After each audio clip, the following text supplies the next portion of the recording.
새벽에 주님 전에 나오신 우리 모든 성도님들을 주님의 이름으로 환영합니다. 저는 오늘 이 시간 혐오의 시대를 넘어서는 기도라는 제목의 말씀으로 함께 은혜 나누려고 합니다. 사랑하는 성도 여러분, 지난주 우리는요 디모데전서 1장을 통해 복음의 가장 기초적인 토대를 확인하는 시간이었습니다. 사도 바울은요 자신을 죄인 중에 괴수라고 고백했습니다. 이것은요 단순한 겸손의 마음으로 고백한 것이 아니었습니다. 그의 고백은 나 같은 사람도 받아들여 주셨다면 이 세상에 구원받지 못할 사람은 아무도 없다라는 복음의 무한한 확장성을 보여주는 진정한 고백이었습니다. 오늘 우리가 살펴볼 디모데전서 2장은요 바로 그 1장의 결론 위에서 시작합니다.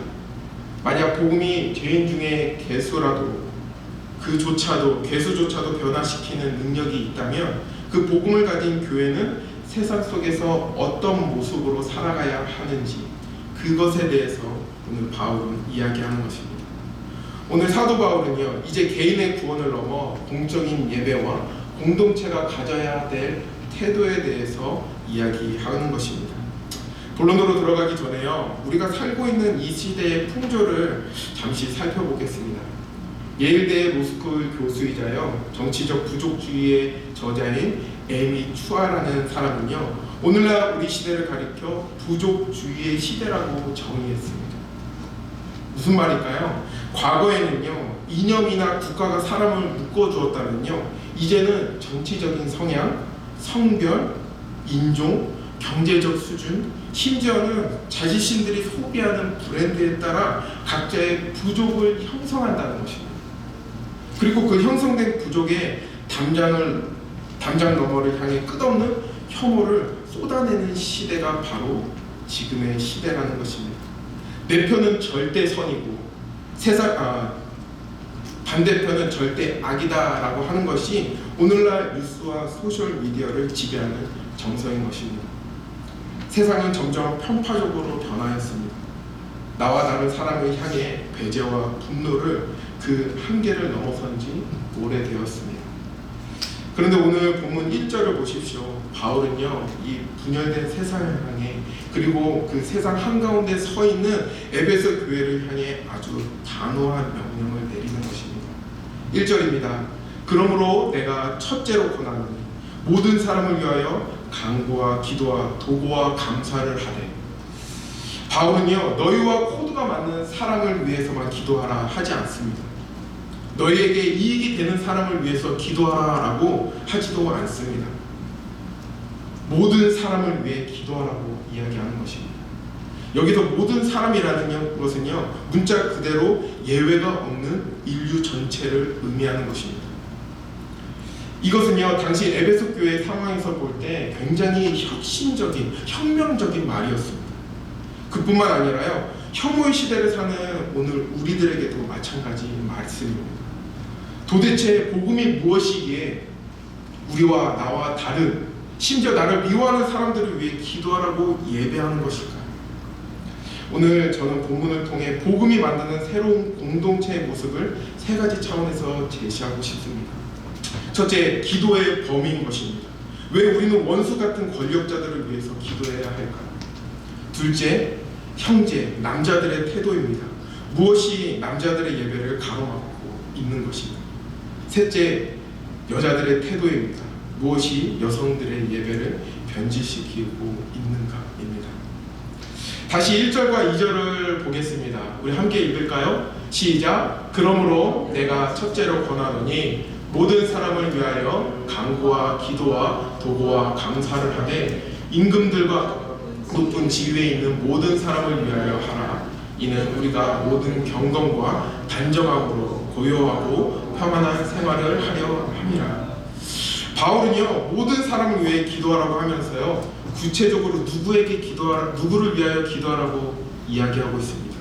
바로요 임금님과 높은 지위에 있는 모든 사람을 위해 기도하라고 그는 지목합니다. 우리는 이 구절을 너무나 안일하게 읽을 때가 많습니다. 위정자를 위해 기도하라는 말이구나. 나라가 평안해야 내 주식시장도 안정되고 우리 집값도 떨어지지 않을 테니 기도해야지. 물론 평안을 위한 기도는 맞습니다. 하지만 이 편지가 쓰일 때요, 그 당시의 역사적 상황을 살펴보면요, 이 명령이 얼마나 충격적이고 받아들이기 힘든 권면인지 깨닫게 됩니다. 지금 에베소 교회 성도들이 기도해야 될 임금은 누구입니까?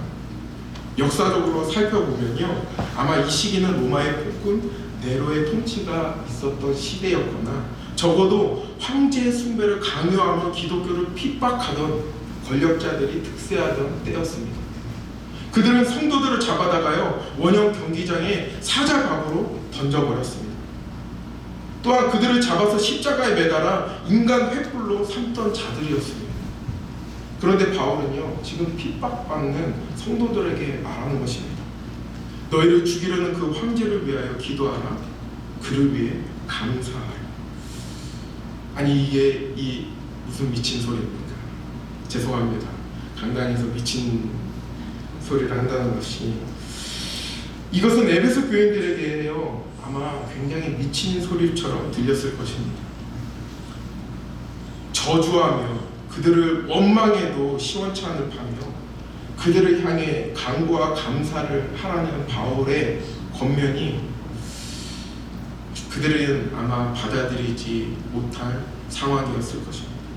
도대체 왜 그래야 합니까? 라고 묻고 싶은 권면이었을 것입니다. 단순히 2절 하반절에 나오는 것처럼 우리가 고요하고 평안한 생활을 하기 위해서 바울은 권면했을까요? 그것은 너무 비겁하고 이기적인 이유일 수 있을 것입니다. 바울은요, 그의 권면의 말씀을 하면서 3절과 4절에 이렇게 이야기합니다. 그의 진짜 이유, 즉 신학적 근거를 제시하며 우리 질문에 답을 합니다. 3절과 4절입니다. 이것이 우리 구주 하나님 앞에 선하고 받으실 만한 것이니 하나님은 모든 사람이 구원을 받으며 진리를 아는 데 이르기를 원하시느니라. 아멘. 사랑하는 성도 여러분, 우리가 위정자들과 원수를 향한 기도를 하나님께서 선하게 받으시며 그것을 통하여 모든 사람이 구원을 받게 하시며 진리를 아는 데 이르게 하신다라는 것입니다. 이것이 바로 우리 신앙인이 받을 고요하고 평안한 생활을 할 수 있는 비결인 것입니다. 계속해서 바울은 5절에서 이야기합니다. 하나님은 한 분이시요 또 하나님과 사람 사이의 중보자도 한 분이시니 곧 사람이신 그리스도 예수라. 아멘. 초대 교회뿐만 아니라요, 고전 시대를 사회를 살펴보면요, 다신교 사회였습니다. 로마의 신이 따로 있고요, 유대인의 신이 따로 있었습니다. 헬라인의 신이 따로 있었습니다. 만약 신이 여러 명이라면 우리는 다른 민족을 향해 기도할 필요가 없었습니다. 전쟁이 나도 상관이 없습니다. 우리 신만 우리를 지켜주면 그만이기 때문입니다. 이것이 부족주의의 영적 기본입니다. 하지만 바울은 선포합니다. 하나님은 한 분이시다. 여기에 기독교 신앙에 놀라운 진리가 있습니다. 어떤 진리입니까? 복음은 엄청난 포용성을 내포하고 있다는 것입니다. 하나님이 한 분이라는 말은요, 저 흉악한 네로 황제를 창조하신 분도 우리 하나님이시고 저 에베소 시작바닥에 노예를 창조하신 분도 우리 하나님이시라는 뜻입니다. 하나님이 한 분이시기에 그분은 모든 사람의 하나님이 되신다라고 바울은 이야기하는 것입니다. 그렇기에 하나님은 유대인이나 헬라인이나 왕이나 노예나 핍박자나 피해자나 상관없이 모든 사람이 구원을 받기 원하시는 하나님이심을 말씀하는 것입니다. 이 유일한 신앙이야말로 우리가 원수를 위해 기도할 수 있는 유일한 근거가 되는 것입니다. 우리가 기도하는 대상에서 제외될 수 있는 사람은 아무도 없습니다.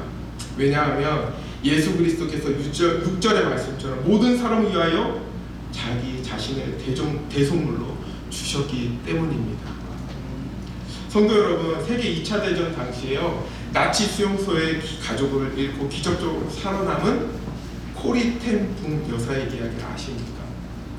전쟁이 끝난 후 그녀는 독일 뮌헨의 한 교회에서 하나님은 우리의 모든 죄를 용서하십니다 라는 메시지를 전했습니다. 예배가 끝난 후요, 한 남자가 그녀에게 다가왔습니다. 콜 여사는 그를 보자마자 피가 거꾸로 솟는 것을 느꼈습니다. 왜냐하면 그는 나치 수용소에서 자신의 언니와 자신을 벌거벗기고 조롱했던 잔인한 간수였기 때문입니다. 그 남자가 손을 내밀며 이렇게 이야기하는 것입니다. 당신의 메시지에 큰 감동을 받았습니다. 나의 죄를 씻어주신 예수님께 감사합니다. 그 순간 콜 여사의 마음속에서는요, 복수심과 분노가 일어났습니다. 이 남자를 용서하라고 성적 수치심을 받고 심지어 자신의 언니는 죽기까지 한 이 악마를 그녀의 손은 금방 얼어붙어 그에게 쉽게 손을 내밀지 못했습니다. 하지만 그녀는요, 그 순간 십자가를 생각했습니다. 예수님은 죄인 중에 괴수인 나를 위해 죽으셨다. 하나님은 저 남자도 구원받기를 원하십니다. 그녀는 믿음으로 억지로 손을 내밀었습니다. 그리고 그 차가운 손을 잡는 순간 하늘로부터 전류 같은 뜨거운 사랑이 그녀의 팔을 타고 흘러내리는 그 남자를 감싸는 것을 느꼈다라고 그는 고백합니다. 그녀는 눈물을 흘리며 말했다고 합니다. 형제여, 당신을 용서합니다. 사랑하는 성도 여러분, 이것이 1절에서 말하는 모든 사람을 위한 기도인 것입니다. 복음은 우리가 생각하는 그 담장을 넘습니다. 우리가 정말 자신이 죄인 중에 괴수라고 생각한다면, 그리고 그런 나를 위해 예수님은 죽으심을 아셨다면, 우리를 힘들게 하는 직장 상사를 위해서, 꼴보기 싫은 정치인들을 위해서 기도할 수 있어야 하는 것입니다. 왜냐하면 하나님은 그들도 구원받기를 원하시기 때문입니다. 나의 정치적 부족을 넘어 원수를 위해 눈물 흘리는 것, 이것이 교회가 혐오의 시대에 보여줄 수 있는 가장 강력한 기적임을 기억하는 저와 여러분들에게 주님의 이름으로 축원합니다. 이제 바울은요, 이 모든 사람을 위한 기도가 공적 예배에서 구체적으로 어떻게 실현되어야 하는지 남성과 여성에게 각각 권면하고 있습니다. 먼저 8절을 볼까요? 남성들을 향한 권면입니다. 그러므로 각처에서 남자들이 분노와 다툼이 없이 거룩한 손을 들어 기도하기를 원합니다. 바울은요, 왜 굳이 남성들에게 분노와 다툼을 언급했을까요? 우리는 지난주 1장을 통해 예배소 교회 상황을 보았습니다. 그곳에는요, 다른 교훈을 가르치는 자들이 있었다라고 성경은 이야기합니다. 그들은 신화와 족보를 가지고 변론하기를 좋아했다라고 디모데전서 1장 4절은 이야기합니다. 당시 예배소 교회 남성들은요, 모이기만 하면요, 신학적 논리의 논쟁을 벌였던 것 같습니다. 내 지식이 더 깊어, 네 해석은 틀렸다, 나는 바울파다, 너는 아볼로파다, 이렇게 그들은 얼굴을 붉히면서 언성을 높였습니다. 예배당 밖에서는요, 사업 문제로 싸우고요, 정치 문제로 멱살을 잡기 일쑤였습니다. 그들의 손은요, 형제를 향한 삿대질로 또 공격적인 주먹질로 더럽혀진 상태였습니다. 그런데 예배 시간이 되면요, 그 손을 번쩍 들고 주여 주여 하고 기도했던 것입니다. 바울은 지금 말합니다. 그 손을 내리라. 분노와 다툼이 있는 마음으로 드리는 기도는 하나님이 받으시지 않으신다라는 것입니다. 여기서 거룩한 손을 든다는 것은 단순히 기도의 자세를 말하는 것이 아닙니다. 이 행동에는요, 고대 사회부터 내려오는 아주 중요한 군사적 의미가 담겨 있습니다. 고대 사회에서는요, 남자가 상대방 앞에서 두 손을 든다라는 것은 무엇을 의미했을까요? 바로 무장 해제 또는 항복을 의미합니다. 당시 남자들은요, 허리춤에 칼이나 단검을 차고 다녔습니다. 손을 내리고 있다는 것은요, 언제든지 허리춤에 차고 있었던 무기를 뽑아 상대를 찌를 수 있다는 위협이었습니다. 하지만 손을 머리 위로 번쩍 들고 손바닥을 펴서 보인다는 것은 어떤 뜻입니까? 보십시오, 내 손에는 아무 무기가 없습니다. 나는 무기를 숨기지 않았습니다. 나는 당신을 공격할 의사가 없습니다 라는 것입니다. 즉, 바울이 남성들에게 거룩한 손을 들라고 한 것은요, 하나님과 형제들 앞에서 영적인 무장해제를 하라는 명령인 것입니다. 우리가 누군가를 미워하고 분노할 때 우리의 마음속에 보이지 않는 칼이 쥐어져 있습니다. 내 뜻대로 안 되면 가만두지 않을 거야. 두고 보자. 복수심의 칼날을 가지고 살아갑니다. 그 칼을 품은 채로는 하나님께 기도할 수 없다라고 오늘 본문은 이야기하는 것입니다. 사랑하는 남자 성도 여러분, 여러분들의 손은 어떻습니까? 혹시 집에 오면 아내와 자녀에게 짜증을 내는 주먹은 아닙니까? 운전대를 잡으면 욕설을 내뱉으며 경적을 울리는 손은 아니십니까? 인터넷 댓글창에서 나와 다른 의견을 가진 사람을 공격하고 비난하는 날카로운 손가락은 아닙니까? 그 분노를 품고서는 모든 사람을 위한 기도를 드릴 수 없다라고 오늘 말씀은 이야기합니다. 복음은 우리에게 이렇게 말씀합니다. 예수 그리스도께서 십자가에 못 박히실 때 분노의 주먹을 치지 않으셨습니다. 그분은 자신을 찌르는 자들을 향해 무력하게 양손을 펴셨습니다. 그리고 그 펴신 손에 두 못이 박혔기에 우리가 구원을 얻을 수 있었던 것입니다. 그 예수님의 은혜가 우리 마음을 덮을 때 비로소 우리는 삿대질하던 손을 펴서 하나님을 향해 형제를 안아줄 수 있는 것입니다. 분노와 다툼을 그치고 거룩한 손을 들어 열방을 위해 기도하는 진정한 영적 남성성이 회복되기를 주님의 이름으로 축원합니다. 이어지는 9절부터 5절을 보면요, 여성들을 향한 권면입니다. 이 부분은요, 오늘날 현대인들이 성경에서 가장 읽기 불편해하는 성경 구절 중 하나일 것입니다. 읽진 않겠지만요, 이 말씀을 보면요, 이렇습니다. 여자는 조용히 하라. 가르치지 말라. 해산함으로 구원을 얻으리라. 이 구절들을 문자 그대로만 읽으면요, 바울은 마치 여성을 억압하는 꼰대 같고 기독교를 가부장적인 종교처럼 보여지게 만듭니다. 하지만 우리는 이 본문을 당시 에베소의 문화적 배경 속에서 또 문맥 속에서 깊이 이해하며 읽을 필요가 있습니다.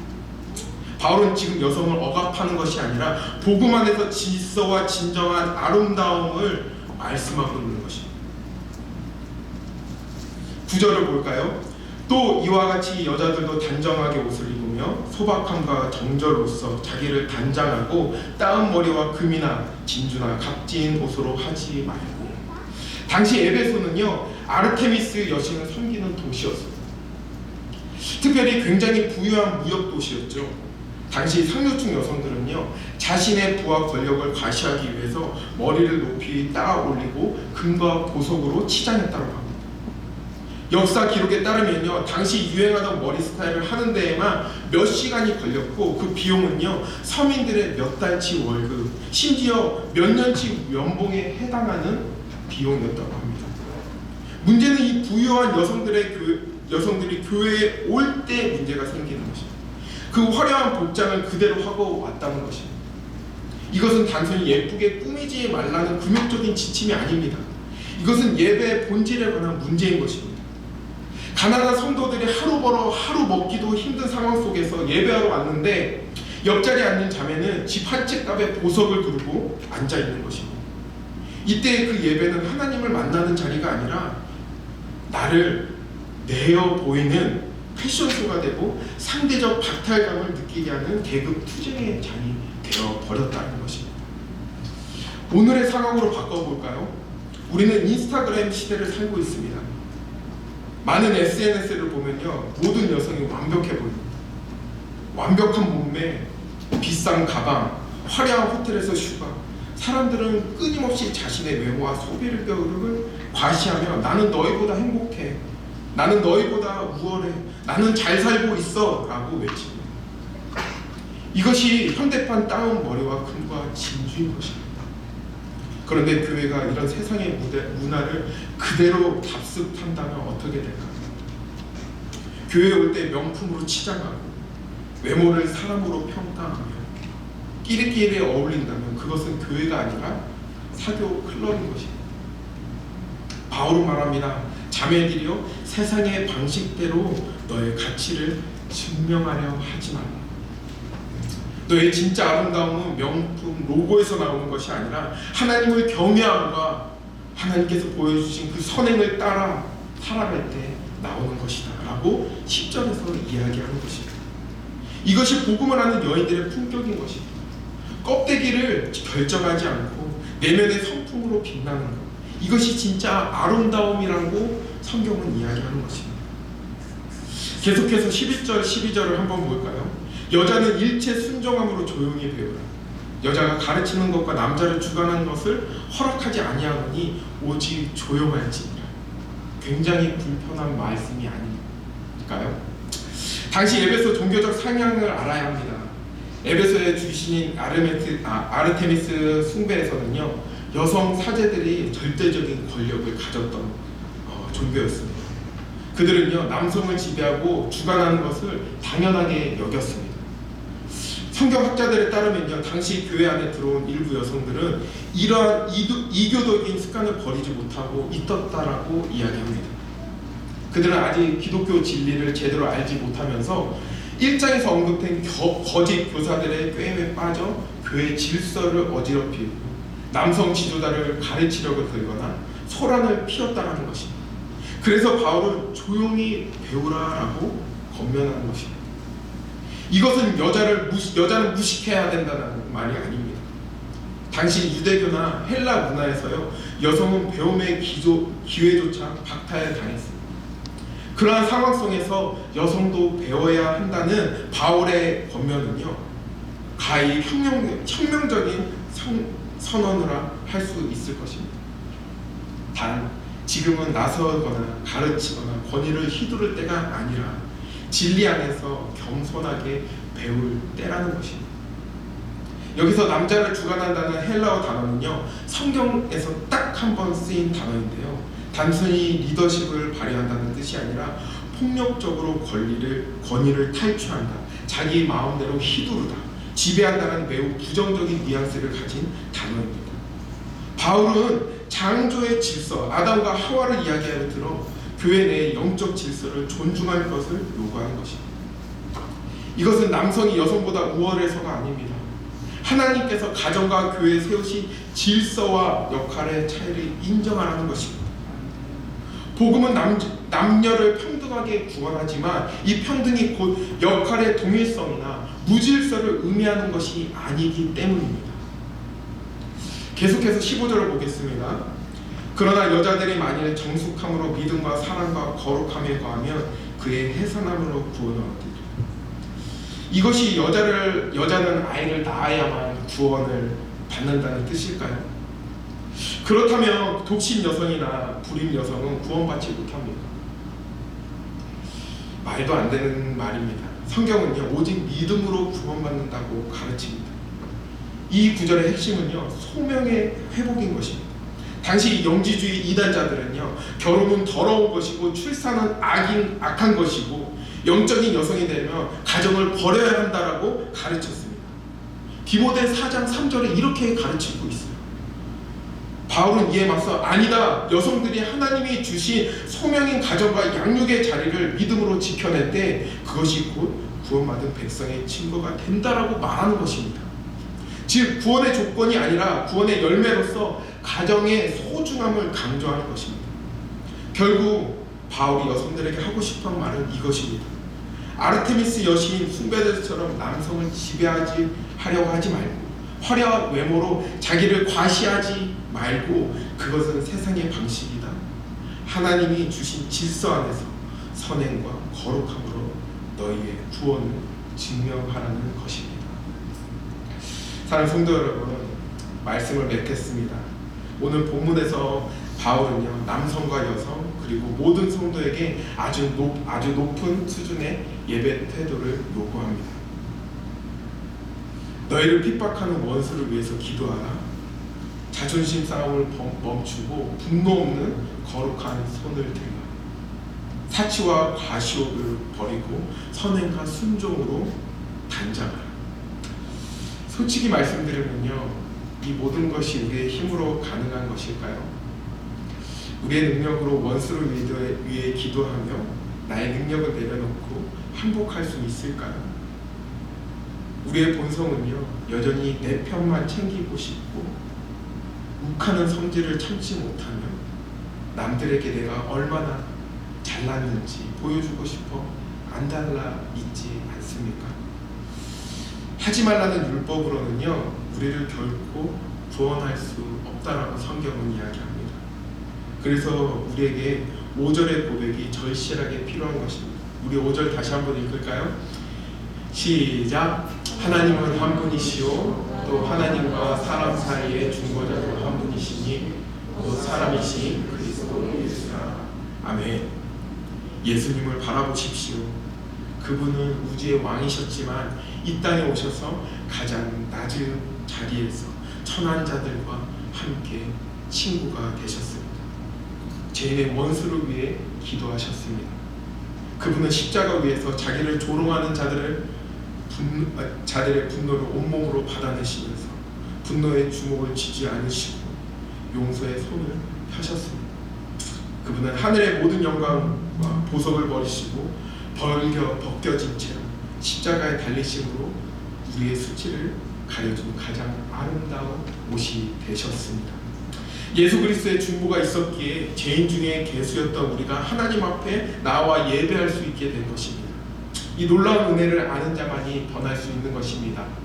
내가 받을 용서가 얼마나 큰지 알기에 나도 원수를 위해 기도할 수 있는 것입니다. 예수님이 나를 위해 분노를 참으셨기에 나도 형제를 향한 주먹을 펴서 거룩한 손을 들어 기도할 수 있는 것입니다.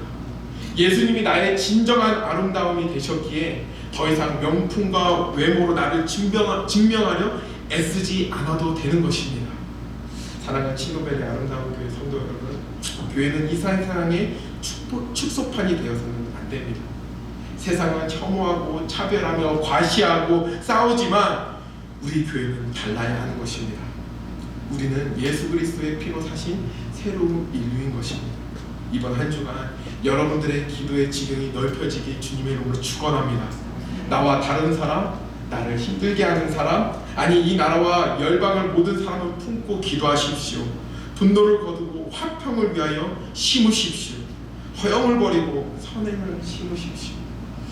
그리하여 우리 교회가 이 삭막한 혐오의 시대 속에서 하나님의 사랑을 보여주는 거룩한 도피성이 되기를 주님의 이름으로 간절히 축원합니다.